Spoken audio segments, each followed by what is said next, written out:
England के लोग आते हैं क्या? ये क्या है? ये पूछ क्यों लिखे हैं? ये इंग्लिश का दफ्तर है क्या?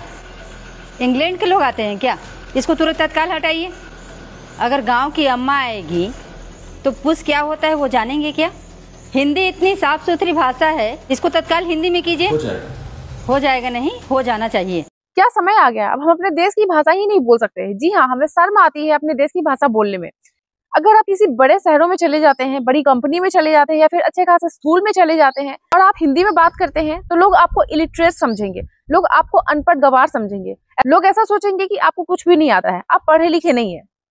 अभी हाल ही में अमित शाह के एक बयान ने भारत में फिर से डिबेट छेड़ दिया है हिंदी इंग्लिश का।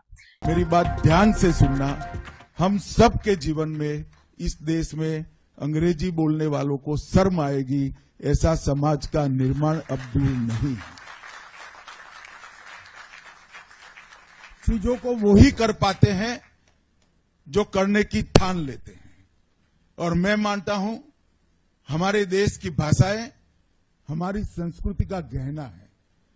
हमारे देश की भाषाओं के बगैर हम भारतीय ही नहीं रहते हैं। हमारा देश, इसका इतिहास, इसकी संस्कृति, ये हमारा धर्म, इसको समझना है तो कोई विदेशी भाषा में नहीं समझा सकती। अभी के टाइम में इंग्लिश को लोग ब्रांड की तरह यूज करते हैं। अगर आपको इंग्लिश आती है तो आप ब्रांडेड है, अगर आपको नहीं आती है तो आपकी कोई ब्रांड नहीं है, आपकी कोई पहचान नहीं है।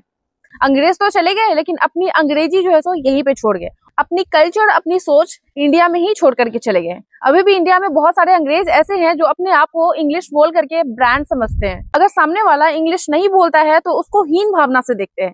ऐसी सिचुएशन है हमारे देश की। हमारे देश में लगभग 60 करोड़ लोग हिंदी बोलते हैं, तो क्या ये 60 करोड़ लोग इलिटरेट है, अनपढ़ है, गंवार है? और हमारे देश में 100 करोड़ से ज्यादा लोग हिंदी बोल या समझ सकते हैं, तो क्या वो 100 करोड़ लोग इलिटरेट है? तो अपने कंट्री में ही रह करके अगर हम हिंदी बोलते हैं तो हम अपने आप को गैर महसूस करते हैं, इलिटरेट महसूस करते हैं और हमें लगता है कि हम पढ़े लिखे तो है ही नहीं। अगर आप अच्छे स्कूल में चले जाओ, अगर आपने हिंदी बोल दिया तो ऐसा लगता है कि हमने बहुत बड़ा गुनाह कर दिया है। सामने वाला तो ऐसे देखेगा कि आपको तो कुछ आता ही नहीं है। और अगर आप किसी जॉब के लिए इंटरव्यू दे रहे हैं, वहां भी सेम फीलिंग्स। अगर आप साउथ में जा रहे हैं तो हिंदी स्पीकिंग वालों की तो कोई कदर ही नहीं है। मतलब कि हम अपने देश में ही रह करके हम अपनी कल्चर, हम अपनी भाषा सब कुछ खो रहे हैं। आपको पता है पूरी दुनिया में 50 कंट्री में हिंदी बोली जाती है। पूरी दुनिया में हर जगह भारतीय पाए जाते हैं और वो हिंदी बोलते हैं और वो गर्व से हिंदी बोलते हैं, लेकिन फिर भी हम इंडिया में रह करके हिंदी बोलने में शर्माते हैं। इसका जवाब कौन देगा? हमारे देश में अभी भी अंग्रेज चले गए लेकिन अपनी छाप छोड़ करके गए हैं। इसके लिए कौन सा एक्शन लिया जाएगा? क्या जो अभी अमित शाह ने बोला है ये भारत में होगा? अगर ऐसा होगा तो सच में हम भारतीयों के लिए अच्छा होगा, क्योंकि भारत हमारा कंट्री है और यहाँ की लैंग्वेज, यहाँ की संस्कृति, ये सब हमारी होनी चाहिए और हमें इसको अपनाने में शर्म नहीं आना चाहिए। इस पे आपकी क्या ओपिनियन है प्लीज कमेंट करके जरूर बताएं। मिलती हूँ मैं आपसे नेक्स्ट वीडियो में, तब तक के लिए जय हिंद।